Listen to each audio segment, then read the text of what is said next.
नमस्कार।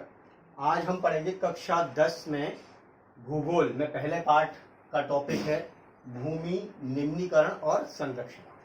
अब भूमि निम्नीकरण और संरक्षण को समझने के लिए सबसे पहले हम समझते हैं भूमि का निम्नीकरण होता क्या है। तो भूमि का निम्नीकरण का अर्थ ये है कि भूमि यानी हमारी जो जमीन है उसकी पोषकता में कमी आ जाना, जिससे कि वो जो प्राकृतिक वनस्पति उगती हो चाहे वहाँ पर हमारे द्वारा कुछ फसलें, कुछ पेड़ पौधे बागान लगाए जाते हों, तो उन पोषकता में जमीन में कमी आएगी। तो ये चीज़ें जो हम लगा रहे हैं वहाँ पे ये सही से इनको पूरा पोषण मिल नहीं पाएगा और जो हमारी जैसी फसल और उत्पादन है वो प्रभावित होगा। तो भूमि की पोषकता में कमी आ जाना, जमीन की पोषकता में कमी आना, इसका अर्थ है भूमि का निम्नीकरण। इसके कई कारण हैं। अब हम इसके कारणों पर नजर डालते हैं। तो सबसे पहला कारण है खनन। जिन क्षेत्रों में खनन होता है, अर्थात जिन क्षेत्रों में खनिज बहुत ज़्यादा मात्रा में पाए जाते हैं और जहाँ खानें खोदी जाती हैं, तो कई बार वहाँ क्या होता है, अक्सर ऐसा देखने में आता है कि वहाँ पर खाने खोदने के बाद उन खानों को जब उनसे खनन पूरा हो जाता है तो उन खानों को वैसा ही छोड़ दिया जाता है। वहाँ जो उसका जैसे कोयला खनन है मान लीजिए, तो कोयला खनन से वहाँ जो कोयले का अवशिष्ट पड़ा हुआ है और कोयला खनन से खुदी हुई खाने हैं, उन सबको वैसे ही छोड़ देने से वो अवशिष्ट फिर फैलने लगता है तो वो भूमि को प्रदूषित करता है और जिससे भूमि की पोषकता कम होती है, यानी कि निम्नीकरण होता है। ऐसा ही एक खनन से ही संबंधित एक और उदाहरण है। जैसे हम खनन करते हैं, कई जगह पे सीमेंट फैक्ट्री होती है, किसी स्थान पर खड़िया फैक्ट्री होती है, तो कई जगह पर ऐसी फैक्ट्री होती है तो उनसे उड़ने वाली धूल, सीमेंट की जो धूल उड़ती है, खड़िया की धूल उड़ती है, चूने पत्थर की धूल उड़ती है, तो वो धूल पहले तो वायुमंडल में वायु को प्रदूषित करती है। उसके बाद जब वो धीरे धीरे बैठने लगती है तो वो धरती के ऊपर एक अपनी परत चढ़ा देती है और जब वो परत धरती के ऊपर पूरी तरह से बैठ जाती है तो वो चूना पत्थर, खड़िया या फिर सीमेंट या फिर कांच, उद्योग में कांच की, इस तरह से वो परत एक आवरण बना देती है धरती के ऊपर, जिससे कि धरती की, हमारी जमीन की पानी सोखने की क्षमता कम होने लगती है और इस वजह से उसकी पोषकता में कमी आती है या फिर हम कह सकते हैं निम्नीकरण होता है। आगे हम बात करते हैं अति पशुचारण। दूसरा कारण है अति पशुचारण। पशुओं की चराई अगर हम नियंत्रित रूप से ना करें, अनियंत्रित छोड़ दें उनको, तो वो एक ही स्थान पर बार बार चढ़ेंगे तो उनसे उनके खुर से जमीन और पौधे टूटते जाते हैं। उसके साथ साथ वो जो चर के जो घास खा रहे हैं उस स्थान की, वो स्थान की पूरी घास खत्म हो जाती है। इससे वहाँ पे बंजरपन आने लगता है जमीन में, और जमीन में बंजरपन आएगा, उसकी यानी पोषकता में कमी होगी, तो वो भी भूमि निम्नीकरण कहलाएगा। अगला कारण है हमारा जलाक्रांतता। जलाक्रांतता आप बिल्कुल सूखे का उल्टा रूप लगा सकते हैं। जिस प्रकार से भूमि हम कहते हैं कि सूख गई है, हमारे यहाँ सिंचाई के लिए पानी नहीं है, उसका उल्टा है जलाक्रांतता। जलाक्रांतता का अर्थ निकलता है कि अत्यधिक सिंचाई करना। कई बार हम लोग अत्यधिक सिंचाई करते हैं या फिर हमारा क्षेत्र ऐसा है जहाँ अत्यधिक वर्षा होती है या फिर कोई नहर वहाँ से गुजरती है या फिर नदी का बाढ़ वाला क्षेत्र है, तो इस वजह से अत्यधिक सींचने की वजह से भूमि का जो लवणीयता होती है, अम्ल और क्षारीयता, इसका संतुलन बिगड़ने लगता है और संतुलन बिगड़ता है तो पोषकता में कमी होती है और निम्नीकरण भूमि का होने लगता है।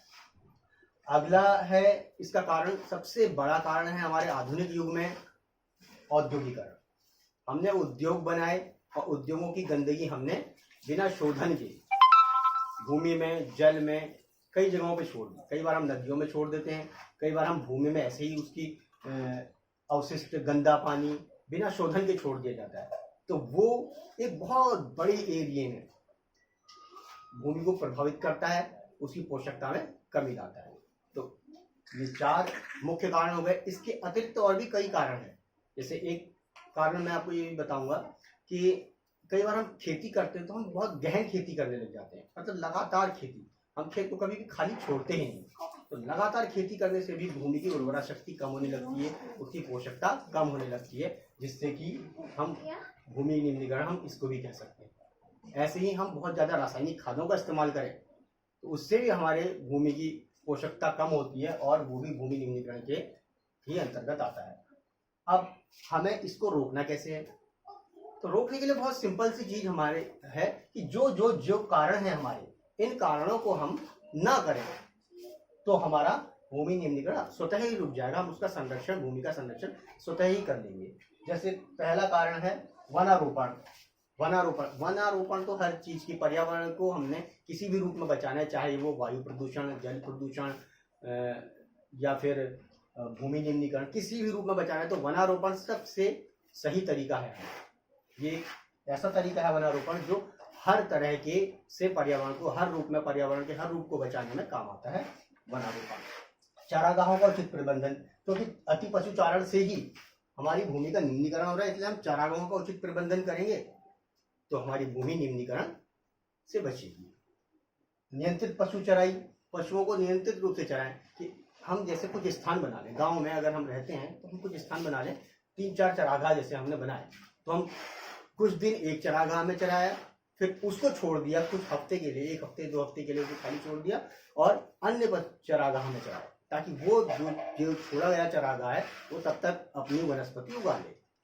इस तरह से लगातार उस पर बोझ नहीं पड़ेगा। तो हम चारागाह बदल बदल कर इस्तेमाल करेंगे तो हमारे चारागाह भी बने रहेंगे, पशु भी चरते रहेंगे और भूमि का निम्नीकरण भी नहीं होगा। इसके अलावा एक इसका उपाय है रक्षक मेखला।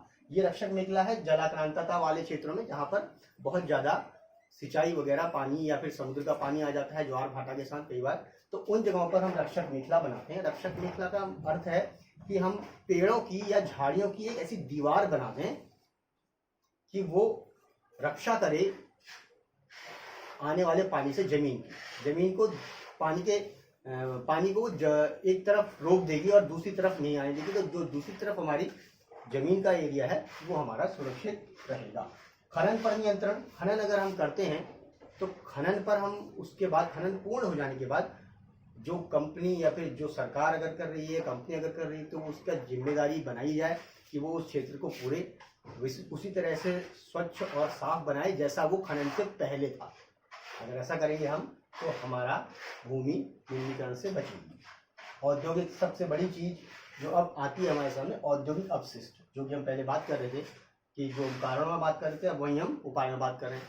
तो हमने इसको रोकना पड़ेगा। उद्योगों पर प्रबंधन, कड़ाई से कानून बनाने पड़ेंगे, कड़ाई से उनको लागू करना पड़ेगा, उनको इस तरह की शिक्षा और उस तरह के संसाधन देने पड़ेंगे कि अवशिष्ट का शोधन करें तब छोड़ें, और अगर नहीं छोड़ते तो कड़े कानून बनाकर उन पर दंडात्मक कार्रवाई करनी पड़ेगी।